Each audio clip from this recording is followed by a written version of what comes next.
Ride ulit tayo ngayon, 5:27 na. Ride out ako ng 5:10 ng madaling araw. Nasa MacArthur Highway tayo, northbound. Tatagpuin natin dyan si Batman. Magso-solo ride kami dalawa na magkasabay.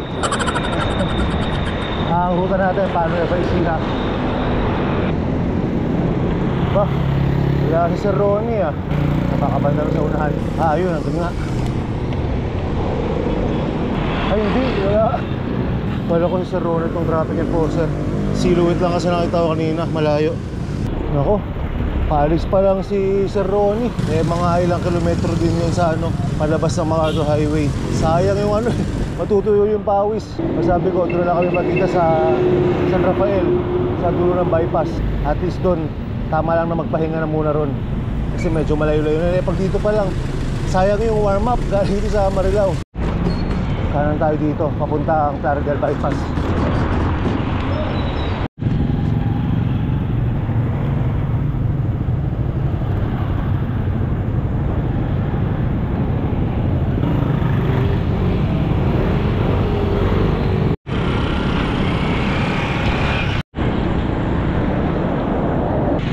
Yun, naliwanag na. Approaching Plaridel bypass tayo. Pwede mong diretsuhin yan eh. Plaridel bypass din ang labas. Pero kaliwa na tayo rito. Medyo malayo-layo pa ron eh. At least ito Plaridel bypass na mismo yung labas natin. Dire-diretso na yung kalsada. Dito kasi sa kinalawaan natin, ang Plaridel bypass agad, dire-diretso na. Doon pa ulit eh, looban pa eh. Although ayos na naman yung kalsada, kaya lang hindi ka makakatakbo na mabilis-bilis doon. Bale yung Minalungaw pala, humigit kumulang 100 kilometers yan mula doon sa bahay. Pero kanina nga plinat ko na maigi sa Google Maps kasi may tendency dito na mabudel maps ka eh. Ang default na pinapakitang ruta ni Google Maps papuntang Minalungaw, idadaan kayo sa Minalungaw Trail. Maganda sana yung ruta na yun, nadaanan ko na dati. Nabudol na ako dyan long time ago, gamit ko pa road bike. Dinaanan ko sa Minalungaw Trail. Maganda yung daan na yun, kaya lang ayoko mag-off-road ngayon.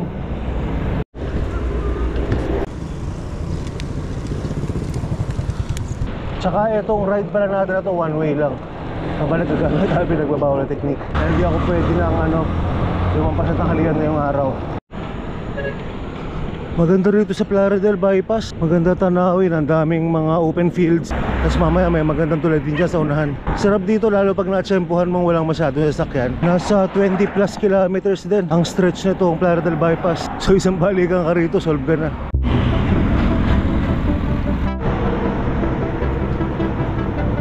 What a beautiful day. Salamat sa Diyos.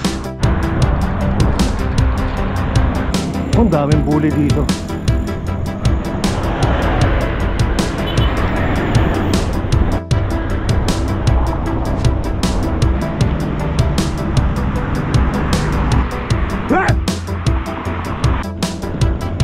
Ganda.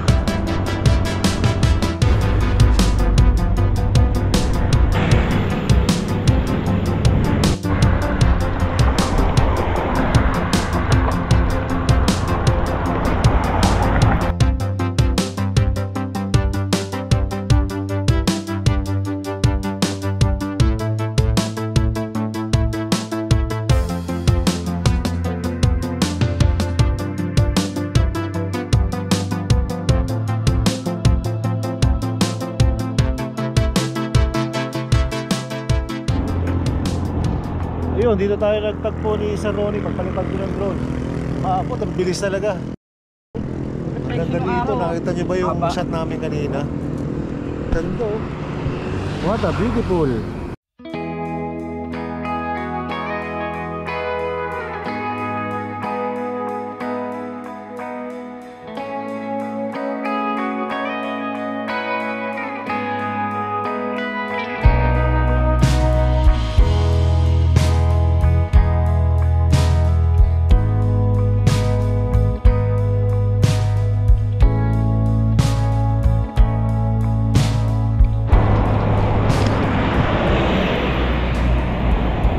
Ito mga nakailang beses na rin kami nakadaan sa ruta na to. Yung mga ride namin dati ng DRT. Tapos sa Baler dito rin. Nung nagsagada kami dito rin kami dumaan.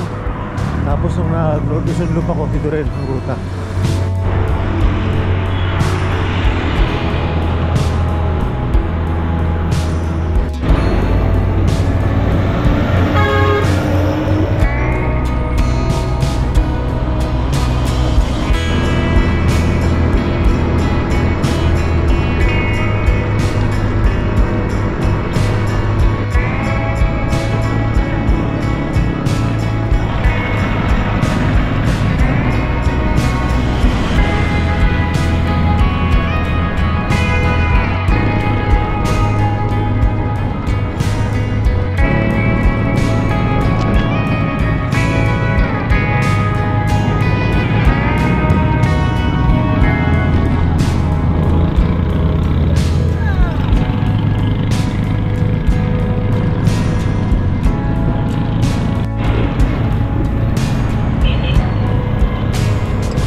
Layo nang narating na si Ronnie ah. Kanina pa ako padyak, di ko matanaw. Ang layo. Hello, Master. Master, saan ka na? Ano ito pa meron doon? Texas Pro. Ano? Andiyan ka pa lang? Ha? Sabi kita dito, nasa ka na. Ang layo ko na dyan. Ay, puti, sagyan na. Hinahabol kita, akala ko nasa unahan ka. Sige, tayo mo dyan. Mga pre, pumadya ka na. Ah, sige. Sige, dire-diretso ka lang. Ayun na yan. Nakahinto pala si Sir Ronnie dun sa ano, sa may Red Horse kanina. Layo na natin dun. Kaya doon na kami magkaantayan sa Argo ng Gapan. Kaya pala di ko makakita sa unahan, nasa likod pala. Ayun, eksaktong alas 9 at eksaktong 60 kilometers.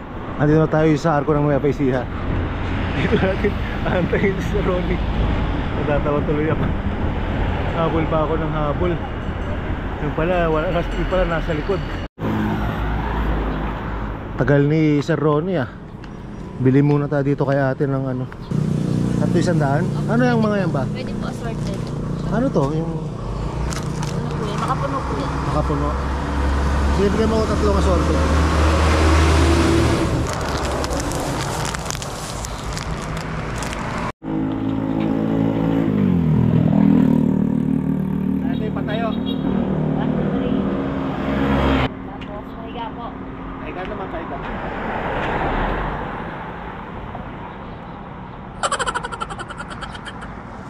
Para nakita kita eh. Di ba ikaw yung ano? Hapon pa ako nandito, tanong mo kay ate. Ikaw yung idol ko eh. Sabi ko, ba't ang tagal?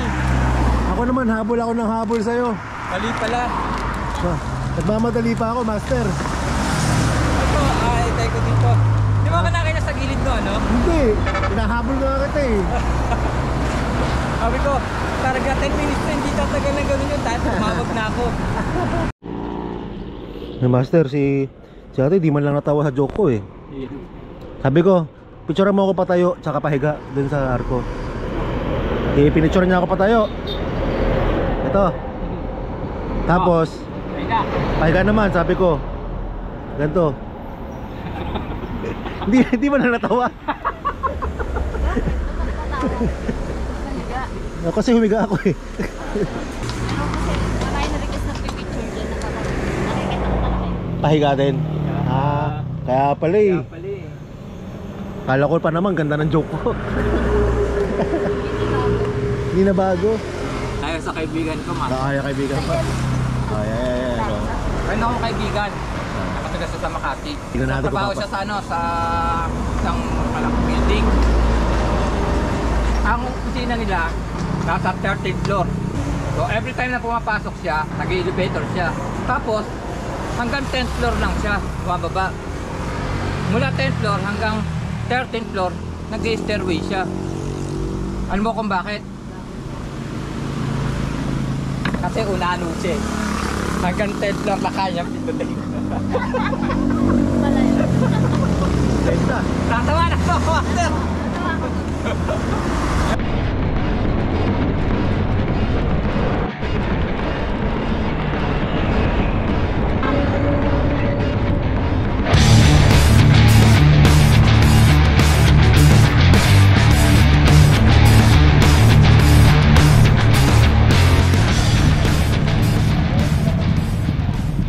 Master, Bypass tayo. bypass? Kaya labas. Baka mapunta tayo sa trail niyan. Sigurado? Gapan City Jail, oh. Ha? Gapan City Jail. Teka, tingnan natin sa mapa. Nandito tayo sa bypass. Tinignan namin sa Google Maps. Tama naman ito pero ginugel mount na rin ni Sir Ronnie. Ha, Master? Go! Bali, ang labas nito, Peñaranda. Ang estimate ko, nakatipitin dito ng mga 4-5 kilometro.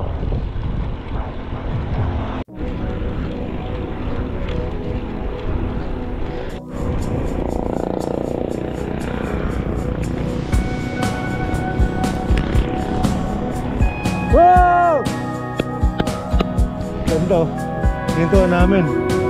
Dami ibon.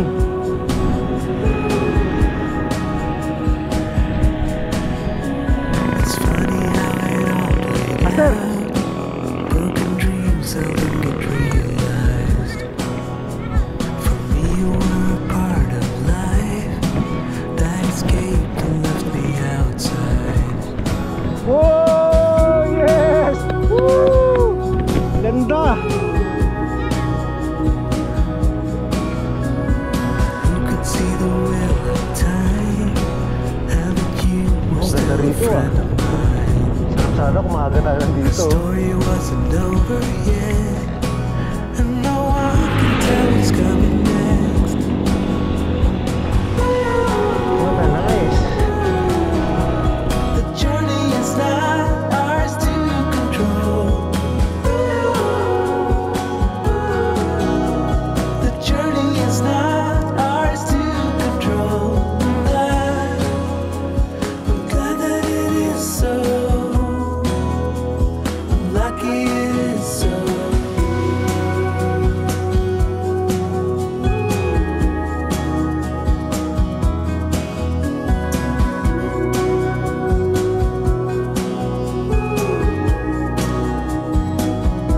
I'm running at the speed of light, trying to seize everything I desire.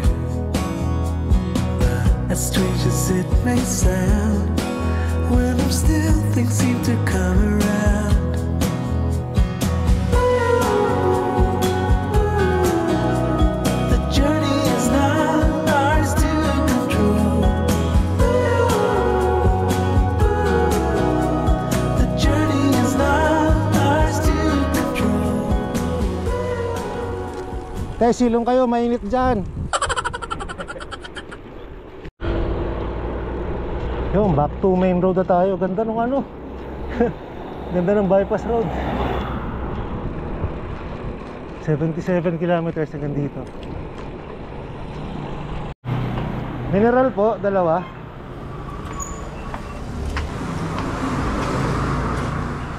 Kano pa? Malapit na po kami sa Peñaranda Art.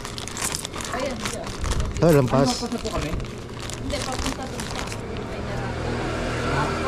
Ano po? Peñaranda. Peñaranda. Malapit na po kami sa Papaya. Papaya malayo pa.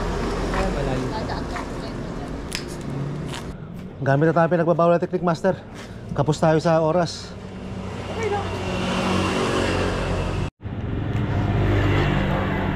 hanggang dito na lang ang padjak namin. Gagamit na kami ng pinagbabawal na technique papuntang Minalungaw.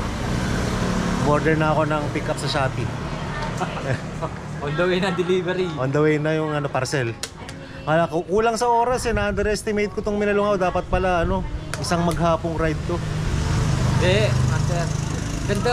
Ang ganda ng mga drone shot. Sarap mag-drone. Ayun pa. Sarap mag-drone kasi. Ang ganda. Daan. Ito ang shortcut. Maganda, bagong daan papuntang Minalungaw. Ang bilis lang. Wala masyado yung sasakyan. Ito na. In-order natin sa Shopee.